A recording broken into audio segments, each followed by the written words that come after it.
जल्द आपको भारत से थाईलैंड जाने के लिए फ्लाइट का इस्तेमाल नहीं करना होगा, यानी एयर ट्रांसपोर्ट का इस्तेमाल नहीं करना होगा, बल्कि आप अपनी कार से थाईलैंड जा पाएंगे। जी हाँ, कोलकाता टू थाईलैंड, ये इस हाईवे परियोजना पर, जो कि महत्वाकांक्षी परियोजना है, इस पर काम तेजी से आगे बढ़ रहा है और भारत और थाईलैंड के जो हाईवे बनकर तैयार हैं।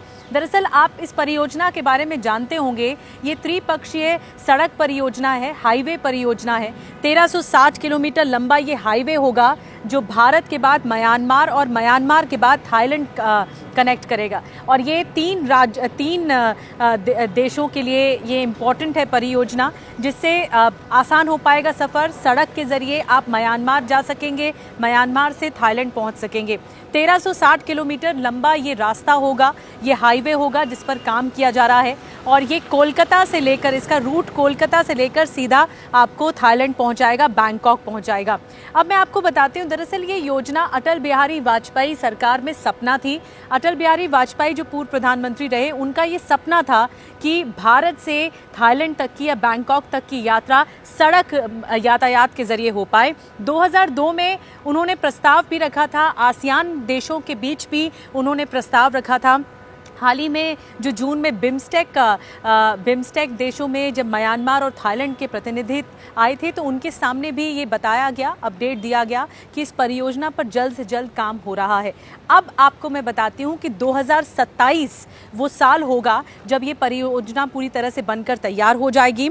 और मैं रूट आपको बताऊंगी, लेकिन आपको बता दें कि अटल बिहारी वाजपेयी का ये कहना था प्रस्ताव रखते समय, जब 2002 में उन्होंने रखा था, तो उन्होंने कहा था कि थाईलैंड से आगे कंबोडिया से आगे वियतनाम तक ये रास्ता, ये प्रोजेक्ट बनाया जा सकता है और ये लोगों के लिए एक बेहतरीन प्रोजेक्ट होगा, बेहतरीन हाईवे होगा।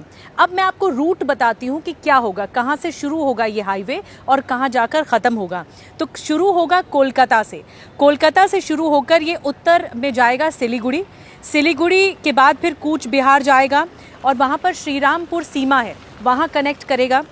श्रीरामपुर सीमा में जब कनेक्ट करेगा तो उसके बाद दीमापुर से नागालैंड जाएगा, फिर नागालैंड से मणिपुर में ये कनेक्ट करेगा हाईवे, और फिर मणिपुर से होता हुआ एक मोरे नाम की जगह है, ये मोरे गांव से ही कनेक्ट होगा ये हाईवे सीधा म्यांमार में, और म्यांमार से फिर थाईलैंड तक। म्यांमार में काफ़ी काम रह गया है, 150 किलोमीटर तक का हाईवे का काम अभी रह गया है, लेकिन भारत में और थाईलैंड में ये काम पूरा हो चुका है। तो बेसब्री से इंतज़ार हो रहा है इस हाईवे का, क्योंकि ये 3 देशों को कनेक्ट कर रहा है, भारत, म्यांमार और थाईलैंड। और अब ईजी हो पाएगा आपका सफ़र। अगर आप जाना चाहते हैं थाईलैंड, तो आप सड़क यातायात के ज़रिए भी अपनी कार उठाकर जा सकते हैं। 1360 किलोमीटर लंबा ये हाईवे होगा। तो बस इंतज़ार कीजिए, 2027 में आ रहा है ये महत्वाकांक्षी हाईवे।